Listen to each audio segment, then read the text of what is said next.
Ovo je snimak o izuzetno kontroverznom i složenom suđenju koje je privuklo veliku pažnju. U pitanju je suočenje između Marka Boškića, poznatog pod nadimkom Mačak, i Petra Cvjetinovića, zvanog Maljutka. Ovaj slučaj je u središtu pažnje zbog svoje povezanosti sa dešavanjima tokom rata u Bosni i Hercegovini, genocidom u Srebrenici i teškim zločinima koji su usledili.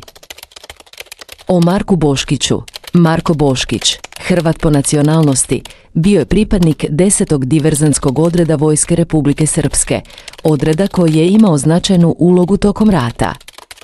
Prema optužbama, Boškić je učestvovao u streljanju bošnjačkih zarobljenika na Branjevu kod Srebrenice, događaju koji se često navodi u okviru genocida u Srebrenici.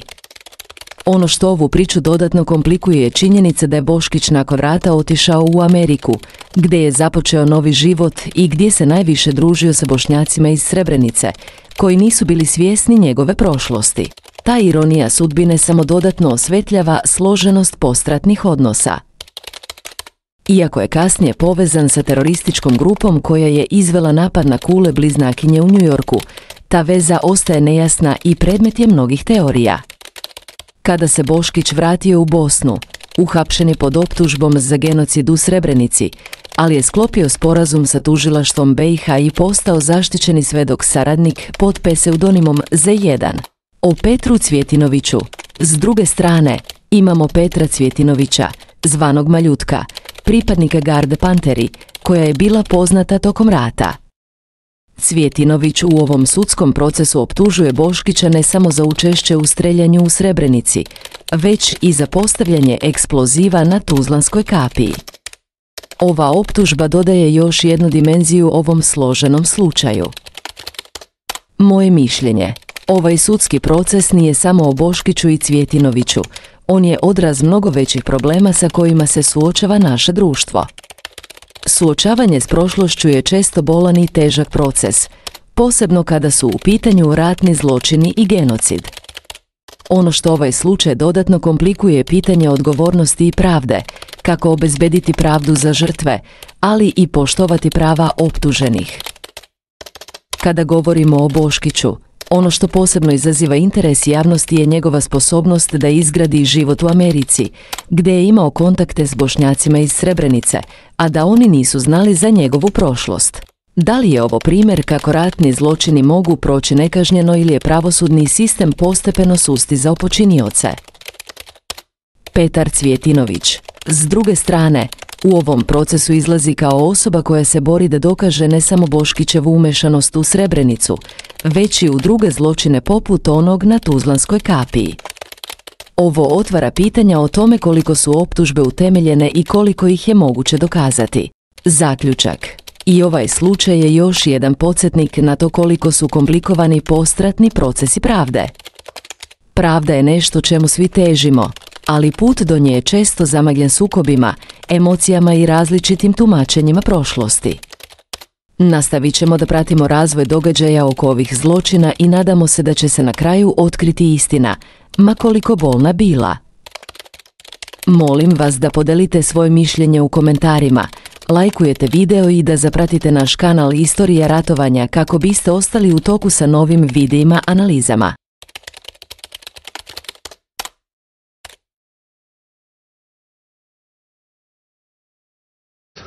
Dobro. Vi ste već bili u ovom sudu, pojavljivali ste se u svojstvu svjedoka. Tom prilikom sud je uzeo vaše lične podatke na način da ste vi te podatke vidjeli u koverti, obzirom da su zaštićeni vaši lični podaci. Ako eventualno ima neke promjene, onda vi ćete opet na listu papira napisati u čemu se sastoji promjena vaših ličnih podataka, ako ima promjene u odnosu na vrijeme kad ste saslušavani kao svjedok. Nema nikakve promjene. U redu. Vi ste tom prilikom dobili i određenu pouku od strane suda, sjećate se toga? Da. Sjećate se da ste polagali zakletvu? Da. Dakle, možemo nastaviti dalje sa vašim ispitivanjem. U stvari danas je ovo ročište na kojem se vrši suočenje između svjedoka Cvjetinović Petra i vas. Vi prilikom suočenja i davanja odgovora vodite računa da ne odate svoj identitet. Ista upozorenje ponovo za Cvjetinović Petra, vi vodite računa da i za ostale prisutne ovdje u sudnici, ako bude posebno za branioca, pošto branilac može očekivati kad bi mogli eventualno da se spominje svjedok Z1. Izvolite. Hvala.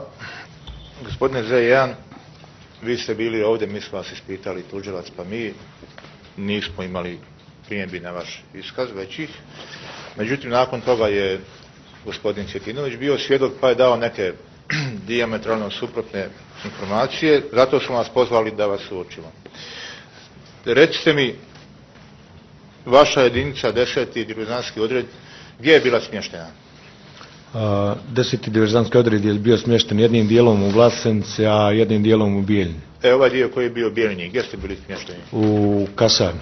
Da li je u istoj kasarni bilo još nekih pripadnika neke vojske, policije? Pa jeste bilo vojske još. Da li su bili pripadnici takozvane Mauserove garde, Panteri ili tako nešto? Ja mislim da jesu. Da li ste znali pripadnike te jedinice? Pa neke jesam poznao. Da li ste ovog gospodina poznavali kao pripadnika te jedinice? Ne sjećam se. Ne, nisam. Sad da vratite malo film prije 16 godina, možda je bio mršaviji. On je mene zaboravio. Dobro. Ne sjećam se da sam ga poznao. Da li ste ikad čuli za ime Cvjetinović Pero zvani Maljutka? Cvjetinović Petar zvani Maljutka.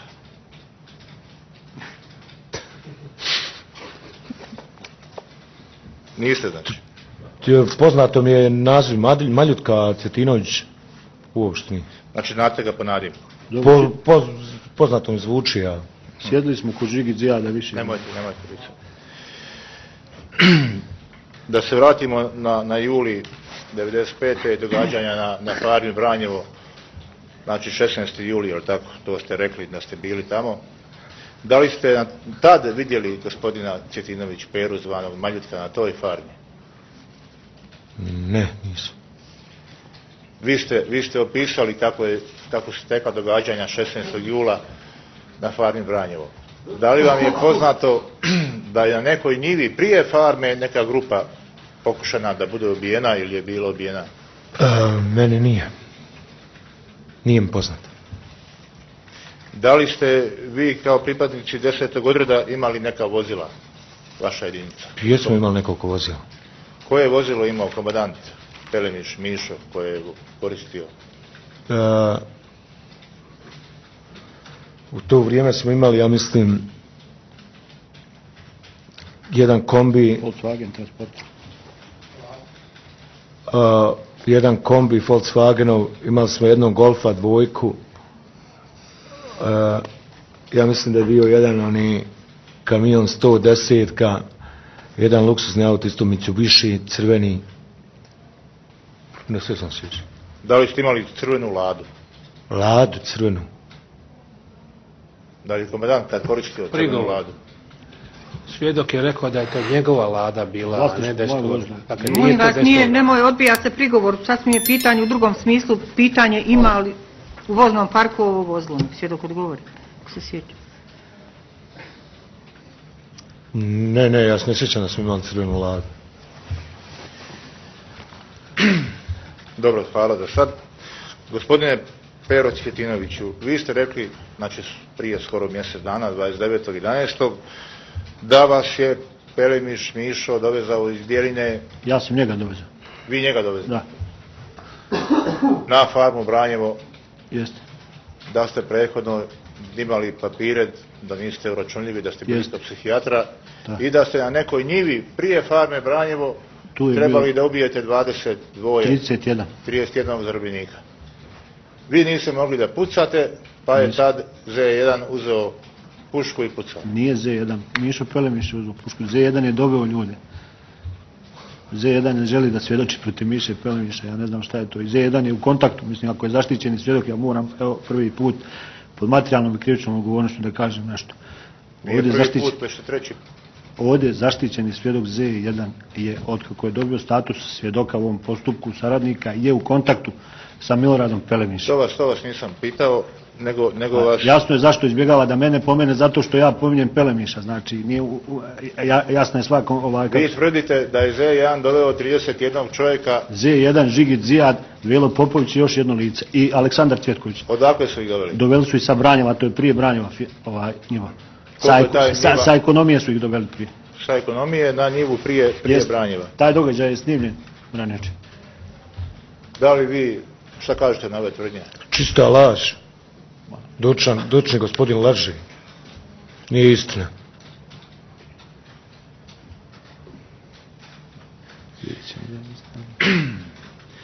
Da li ste vi, gospodine Z1, tokom tog dana, 16. jula, kasnije vidjeli gospodina Peru Cvjetinović, zvanog Majuta, da je bio prisutan na Branjevu?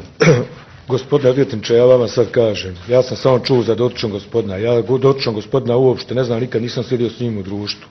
Dotični gospodin laže i obara neke priče bez veze, koje kakve da izvinite gluposti. Da li sam ja vas kontaktirao prije ovog svjedočenja? Mene? Da. Na prošli put kad je bilo svjedočenje. A od tad do danas, da li sam vas kontaktirao? Vi? Da. Niste? Ne.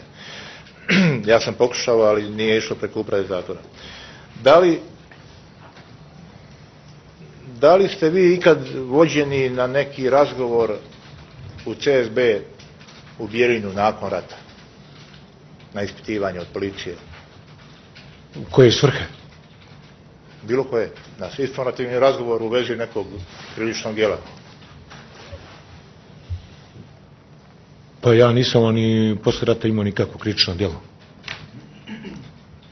Da li vas je ikad ispitivao nešto pokojni Ljubiša Savić zvani Mauzer? Pa da vam kažem nešto otvoreno, bio sam prvi puta kad je podmetnuta eksplozija pod auto Ljubiše Savić Mauzera, bili smo pozvati u centar, u CSB, ja, Žigić Zijad i Marinović Mladenko. I tu je bio pukovnik Čedo, ne mogu da sjetim prezimena. Tako da oni su sumnjali da smo mi nešto radili prema tome. I ja i Mičić Žiga Zijad smo bili izuzetno fini i korektni i dobri sa Mauzerom, Ljubišom Savić Mauzerom. Tako da nismo nikad ni namjeravali, niti nam je to bilo potrebe da radimo. Ko vas je pozvao na taj razgovor, da se sjećate? Ja mislim da nas je pozvao Čedo, ne mogu da se sjetim, pukovnik, da se javimo kod... Da nije Knežević? Čedo Knežević, da se javimo u stancu javne bezbjednosti u Bijeljni kod Save Cvjetinovića Tigra. Tu je bio Sava Cvjetinović Tigar, bio i Ljubiša Savić Mauzer i čisto smo razgovarali, mi smo rekli da nemamo ništa s tim stvarima. Da li je bio prisutan i svjedok Cvjetinović Pero? Ne, nije. Gospodine Cvjetinović Pero, vi ste rekli da ste bili prisutni prilikom ispitivanja, da ste neke sami ispitivali. Da li je vama taj Cvjetinović zvani Tigar neki rođak? Jeste. Dalji mi je rođak, znači, nije mi bližnji rođak. Jeste vi od njega crpili informacije? Ma nisam crpio od njega informacije, ja ga našao u kafiću Gavro i doveo ga u sup kad je dao izjavu. Mislim, ovo je smiješno. Svjedoka Z1. S kim ste ga našli? Z1, njega i Žigit Zijada zajedno su došli. I vi ih doveli? Jeste. Ja i čini mi se Stevanović Marinko, policajac. Jeste... Klasikuje mnogo stvari Z1 ovdje, puno i prečutuje puno stvari. Koje stvari je prečutio? Prečutio je događaj na Tuzlanskoj kapiji, znači to je najveća sramota za ovo tužilaštvo što se tako desilo, a ja javno kažem ovdje i to ću javno govoriti i trudit ću se maksimalno zbog određenih dokaza svega da dokažem da je zaštićen svjedok Z1 lagao. Ja ga pitam sad otvoreno da kažem, da li... Naravno, ne možete ga pitati. Može zaštićeni svjedok Z1 da kaže pred sudom da li je bio u kontaktu s Mišom Pelemišem nakon dobijanja statusa svjedoka.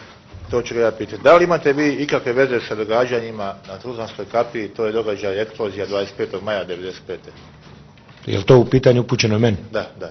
Ja apsolutno nemam nikakve veze sa dešavanjem na Tuzlanskoj kapiji 90. koje je 5. 90. ne znam koje godine tačno. Uopšte nikakve veze nemam sa tim. Gdje ste vi bili tog dana? Ja sam tog dana bio u Bijeljni. Da se sjećate gdje je bio odred tog dana? Pripadnici odreda? Pa ne mogu da se sjetim gdje su bili ostali pripadnici odreda, samo pošto je odred bio u dva voda, jedan vod je bio smješten u Bijeljini, jedan je u Vlasenci. Da li je odred ikad bio u okolini Višegrada, u Banji, Vilina, Vlas ili tako nešto? Da vas sjećate, ako se ne sjećate, nemam problema. Ja nisam bio nikada. Da li ste vi čuli da je iko od pripadnika odreda ima neke uloge na toj Tuzlanskoj kapiji u Tuzli, u vezi te eksplozije? Pa, ja koliko znam da nema i ja nisam čuo ništa, ne mogu da vam kažem ništa, tako da ne znam oko toga. Da li ste vi čuli da je gospodin Cvjetinović, koga vi znate po nadimku, se bavio prevarama na području Republike Srpske? Prevarama, da je vršio prevare, da se predstavljao lažno. Maljutka, taj gospodin zvani Maljutka. Ne znam. Niste čuli. Nemam više pitanja za vas, nego za gospodina Cvjetinović. Aha, još jedno pitanje u vezi Branjeva. Koji je uniformu tad na Branjevu nosio drugo optuženi Stanko Kojić? Pitanje za Zajejan. Ne znam, ne mogu da se sjetim. Koju ste vi bili u uniformi? Koje boje? Ja mislim da sam bio u maskirnoj uniformi NATO. Hlačama i košli gore. A ostali, ja se možete sjetiti? Pa, nismo svi imali te uniforme, znate. Neki su, ja mislim, neki su bili u crnoj uniformi, neki su bili u regularnoj, onoj maskirnoj uniformi. Ne mogu da se sjetim tačno svega. Da li je drugo optuženi ikad nosio tu NATO uniformu? Da li je imao maskirnu?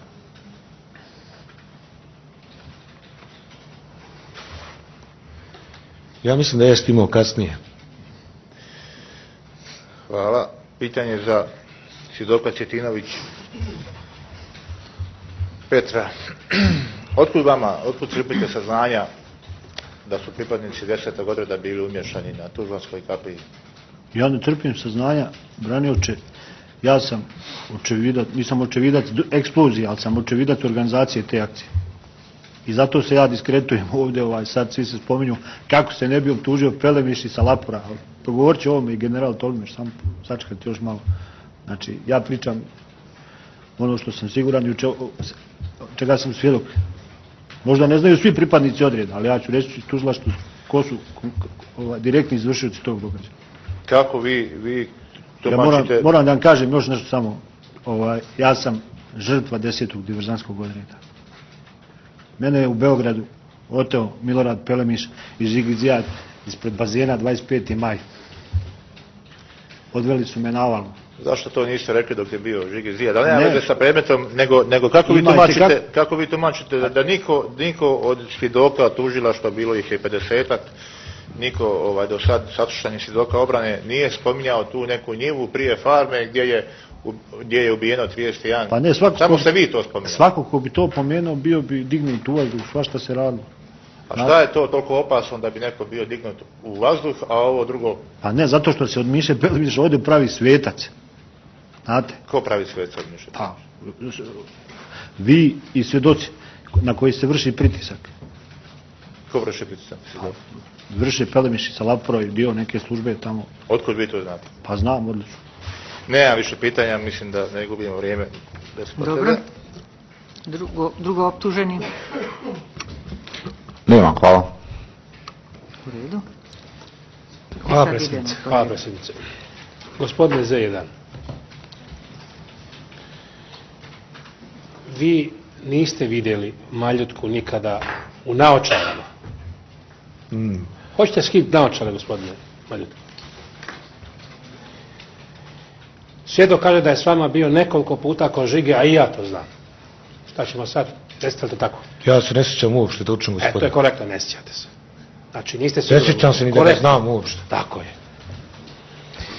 Drugo, vi ste sada potvrdili da ste bili na razgovoru u policiji, to je vrlo korektno, i rekli ste ko je prisustvovao u razgovoru. Pokojni Ljubiša Savić-Mauzer, je li tako? Čedo Knežević. Da. Savo Cvjetinović. Da. Recite mi, a ko je Čedo Knežević bio? Gdje je on radio? Čedo Knežević je radio u obavještajnoj službi Vojske Republike Hvala. Srpske. Jeste li vi u ratu s njim imali kontakte, vi, Žigić i Marinović mlađe? Sa Čedom Kneževićem? Da, jesmo povremeno. Korektno. I to se događalo u domu Armije Vojske Republike Srpske, tako? Tačno. Hvala vam. Ko je vas ispitivao na okolnosti događaja kada su ubijena dvojica ispod kola pri pokušaju ubistva Mausera? Ko vas ispitivao u policiji? Ja ne znam uopšte da je neko ubijen, tad ja znam da je jedan nastradao. Ja ne znam da se Niste čuli da su dvojica pod kola mrtva nađena, pripadnika iz zaštitnog puka, koji su pokušali staviti eksploziv? Ja koliko sam upućen, koliko sam čuo tada da je jedan nađen Dvojica, nije bitno. Jedan, ja koliko sam upućen. Ko vas ispitivao tamo u policiji? Čisto smo razgovarali, bio je tu i Knežević, bio je... To ste ponovili, ne treba podati. Ko vas je ispitivao? Je vas pitao Knežević, je vas pitao Savo Cvetinović ili Ljubiša Savić-Mauzer? Ko vas je ispitivao, njih trojica? Ja mislim da nas je ispitivao Savo Cvetinović. Šta je tada bio Savo Cvetinović? Ajmo redom, šta je bio tada Mauzer, Ljubiša, tada? Šta je on bio? U kojoj funkciji bio Mauzer? Ne mogu da se sjetim, ne znam koji. Je li bio prvi čovjek policije Srpske republike? Ja mislim da je bio prvi čovjek policije. Hvala vam. Savo Cvetinović, je li bio načelnik policije u Bijeljini? Ja mislim tako. Hvala vam.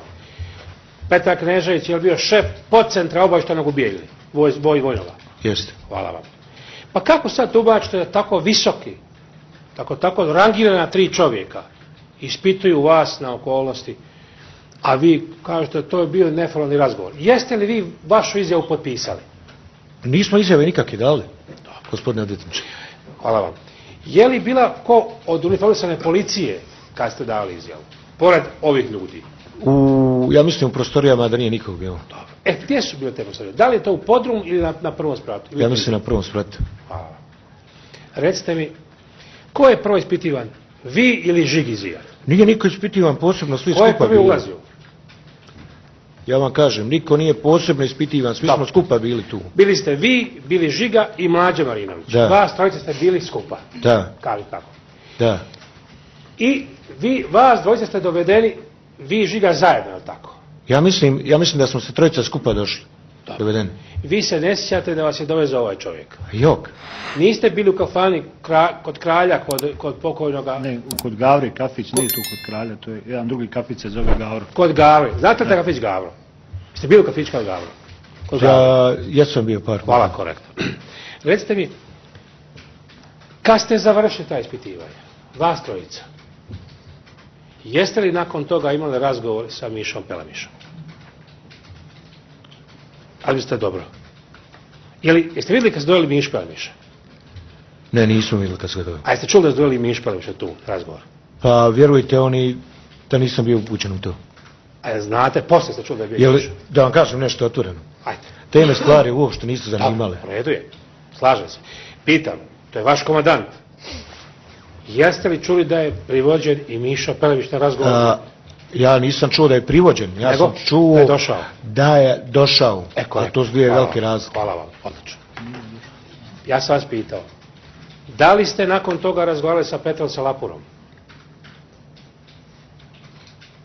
Ne. Znate li ko je Petar Salapur? Da, znam.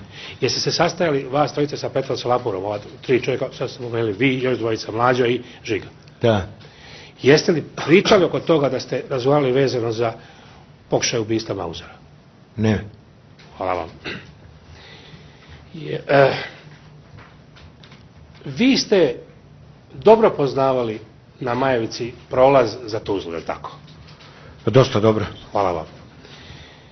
Je vam poznato da je dio prolaza na Tuzli držao HVO na Majevici? Jeste. Hvala vam.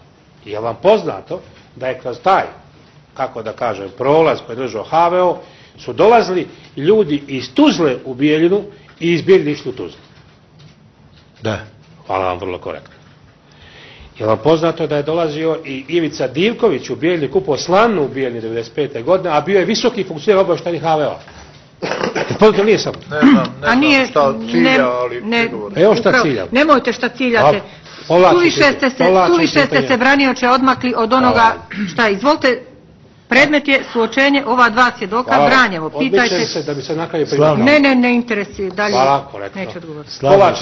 Povlači pitanje. Slavni sud, jel mogu da vas samo zamolim ako može dočni gospodin odvjetnik da mi postavlja direktna pitanja koja su vezana za Branjanovu farmu. Predmet je suočenje, upravo sam ja to i rekla. Hvala za jedan. Hvala za jedan. Vi poznajete Žigića od kada? Žigića sam upoznao u Batkoviću u logoru. 90, ja mislim krajem 93. godine. Jesu li bila braća u logor vaše? Bio jedan brat. Jeste li odradili akciju za vaše brata da bi ga pustili? Gospodine, on je... Samo malo, da sam vam na ta pitanja već odgovarao. Upravo sam ja to htjela reći. Povlači pitanje. Branioče direktno kad je ispitivan svjedok, sve to rekao. To su ljudi, robovi bili. Molim vas, ali... Robovi. Branioč, ovo je svjedok rekao. Hvala. Mašine za ubijanje. A rekao svjedok u direktnom ispitivanju. Hvala vam. Jeste li kada čuli od Žigić Zijada da mu je Maljutka i Nebojša Lajzenga nudili pare da nevinog čovjeka optuži da je bio u Srebrenici Dragomira Andana, direktora policije? Ne znam za to. Niste nikad, hvala vam. A je znate vi Nebojšu Lazića Zengu? Molim? Znate Nebojšu Lazić Zengu? Zengu, jeste čuli za Zengu kada? Za Maljutku ste čuli? Ste čuli za Zengu ubijenju? Za Zengu? Da. To je poznato mi je to isto. Hvala vam.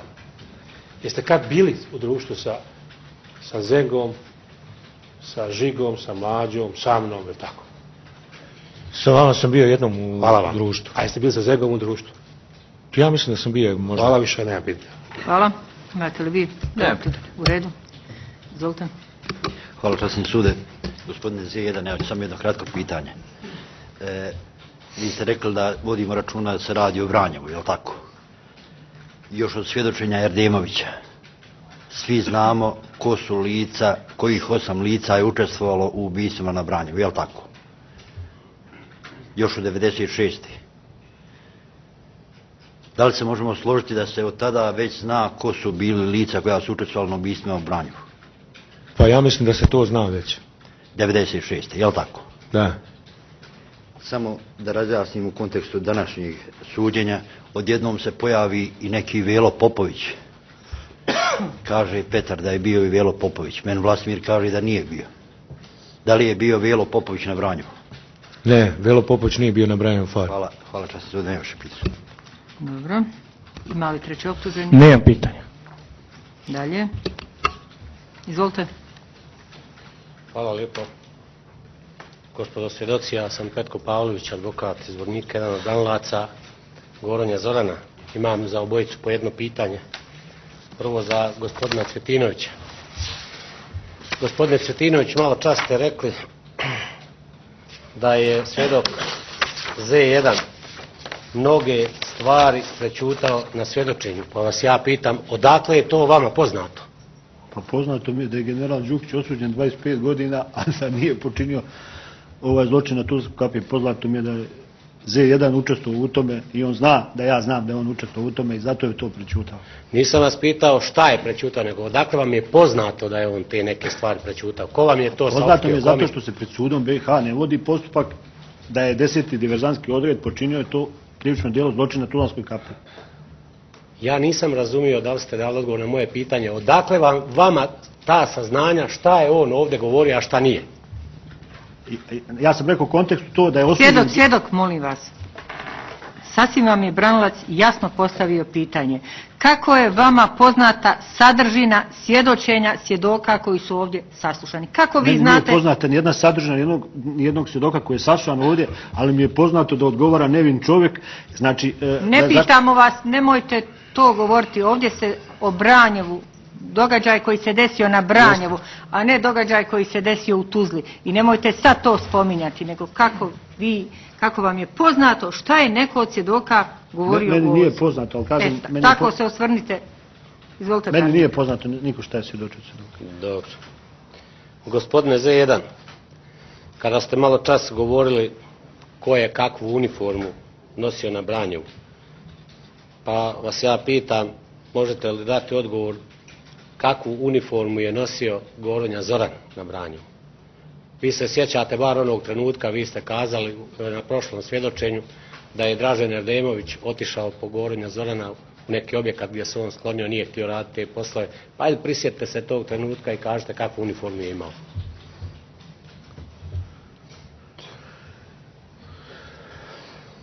Gospodine odvjetniče, to je malo teže pitanje, da se ja prisjetim, na primjer, od nas 7-8 pripadnika, koliko nas je bilo tu već na farmi, kako je ko sve uniformu nosio i šta je imao sve od garderobe na sebi. Jer to je bilo 95. godine, to je bilo vrlo, vrlo davno. Da se ja sjetim šta je vaš klijent nosio, koju garderobu, koji je garderobu nosio Slovenac, koju je garderobu nosio drugo optuženi, treći optuženi, to je stvarno vrlo, vrlo teško pitanje. Nemojte me shvatiti pogrešno. Dobro, ali se sjećate momenta kad je Dražen Erdemović otišao po njega da ga vrati na mjesto gdje se ta događanja odvijala, je li tako? Molim? Sjećate se dobro momenta kada je Dražen Erdemović otišao po Gorodnja Zorana da ga vrati na mjesto događanja, je li tako? Prošli put ste to kazali. Ja ako sam rekao prošli put, stojim iza toga. A sjećate se i danas toga? Da. Hvala vam, nemam više pitanja. Četvrto optuženi, imate li vi pitanje? Nemam pitanje, četvrto. Izvolite, tužioče. Svega časni sude, ja mislim da četvrto optuženi, odnosno njegova odbrana dovodi svjedoka u zabludu. Svjedok nije govorio o ovome što ga navodi i nema pravo ovu odbranu četvrto optuženog da radi. Mislim da bi to trebalo zabraniti u buduće. Jedno pitanje samo za Z1. Čuli smo malo prije na odbranu treće optuženog, rekli ste da Velo Popović nije bio na Branjevu. To smo i ranije čuli od vas. Još jedan čovjek je po izjavi ovoga svjedoka koji sjedi do vas bio na Branjevu sa Velom Popovićem. Malo prije ste to čuli u njegovom iskazu. Žigit Zijad. Pa vas ja pitam, je li Žigit Zijad bio na Branjevu zajedno s vama i sa Velom Popovićem? Pa nije, gospodine tužioče, dočni gospodin laži. Dobro, hvala. Nemam više pitanja. Dobro, izvolite. Za Cvjetinović Petra, kad ste vidjeli Velu Popovića na Branjevu, ste ga znali od ranije, s kim je bio u društvu, šta je radio? Kad sam ga vidio na Branjevu, bio je u društvu Z1, bio je u društvu Žigi Zijada, Aleksandra Cvjetkovića i još jednog vojnika kog ja ne znam. I šta je radio? Doveli su ljude, on je nosio 84-ku mitraljez, Pelemiš je terao mene da pobijem te ljude. Ja nisam htio, sjeo sam napod, Pelemiš ih je pobio. To je bilo na njivi prije Branjeva? Jeste. A ja vam pitam šta je radio Velo Popović na Branjevu? Vršio strijeljanje. Kako tumačite da sad ovi prisutni optuženi, svi svjedoci koji su bili prije i tužilaštva i obrane ne spominju da je Velo Popović bio na Branjevu, a vi spominjete? Ja to tumačim kao neku kontrolsanu istinu ovdje. A ja sam javno progovorio o tome i nisam lud da ja optužujem neke ljude bez osnova i bez svega. Da li se slažete da nema većeg ruganja riječi istine nego kad vi tu riječ stavite u usta? Nećete odgovoriti. Branioče, sad ste uvrijedili svjedoka. Uvrijedili ste svjedoka i opomenuti ste od strane ovog suda. Naredni put nema opomene, bit će sankcija. Sad ste uvrijedili svjedoka. Ne, nemojte, molim vas, odgovorite, ali vi ste uvrijedili svjedoka. Ja sam pitao da li se slaže. Molim vas, uvrijedili ste ga bez obzira, uvrijedili ste svjedoka i opomenuti. Izvolite. Hvala, predsjednice. Gospodine Pero Cvjetinoviću, sad ste obrazložili razloge. A šta je, vi ponovo se dižete svaki put, vi ste završili Branioče. Pa tužilac je pitao, pa nakon toga imam i ja. Ali samo u vezi šta je tužilac pitao. Eto, samo da čujemo pitanje. Evo, sješću. Predsjednice, evo, sješću. Da se javljate. Evo, vi konstantno meni pokušate oduzeti. Molim vas, ja samo uvodim red i pravilno upravljam ovim. Izvolite. Jel vi mislite da ne treba da ja pitam nakon pitanja? Branioče, samo da čujemo evo šta je tužilac pitao, izvolite tu vrstu pitanja. Tužilac je pitao je li bio sa njim i gospodin Žigić. Pitaj. A ovaj je rekao da jeste, je li tako? Pitaj. Ne, da nije. Nije? Ne. Kom svjedoku postavljate pitanje? Po ovome Maljutki, Pecinoviću. Maljutka je rekao da jeste, a Zeda rekao da nije. Odredite se prema kojem svjedoku. E sad, ja želim da pitam prvo Peru Cvjetinovića. Hoćete biti ljubazni, šta je vaš motiv da vi svjedočite, da ste pisali pisma i rukovodstvo, i tužilaštvima, i sudijama, i policiji, šta je vaš motiv? Pa moj motiv je istina. I zato sam pisao, a nisam dobio nikakve novce ni od koga, nemam para, ležim u zatvoru po diktatu policije Republike Srpske koja me... I završavam ja, tužiteljice, predsjednice vijeća. Gospodine Zedan, šta je vaš motiv da svjedočite danas na ovaj način? Prigovor. Svjedok ovdje nije dobrovoljno došao, niti je tražio da svjedoči. Čovjek je došao, čak nije svjedočenje, nego je suočenje. Prema tome, svjedok je davno svjedočio, davno je odgovorio na sva pitanja. Ovo je jedno suočenje i ne vidim razloga da svjedok treba da odgovara na ovakva pitanja. Ako može i obrana prigovor vezano za ovo, kolega je rekao da će pitati svjedoka samo na ono što ga tužilac pitao. Ako sam ja dobro pratio, tužilac je pitao samo zaštićenog svjedoka, ovog nije pitao. Riješili smo Bramat, povlači pitanje. Ako možeš ne završavam, ako dozvolite. Malo, vrlo je bitno. Vi ste ovdje danas osumnjičeni da lažete. Pa vas molim da mi kažete. Nemojte da vam kažem, dozvolite, molim vas, kad svjedok svjedoku iskaže riječ da laže, to je nešto drugačiji prizvuk, ali kada vi kao branioci, kao profesionalci kažete da neko laže, nemojte koristiti tu riječ, recite ne govori istinu. Ovo mi je čovjek hoće da vas 5 puta da laže. Ma epo, ja pokušavam, ja čitavo vrijeme pokušavam da zaštitim svjedoke. Rekste da ne govorite neistinu, da govorite neistinu. Jeste li vi ispredničeni da to laže? Naravno. Hvala što ne biti. U redu. Pitanje, evo, član vijeća ima. Za Cvjetinovića imam pitanje.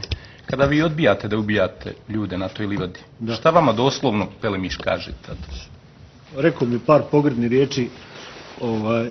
Šta doslovno? Koje pogrdne riječi? Šta vam je rekao? Pičku jedna Mauzerova, ne smiješ, vi nikad niste ratovali, vi nikad niste udario me pištoljom u glavu, imam i sad doživljak kod toga.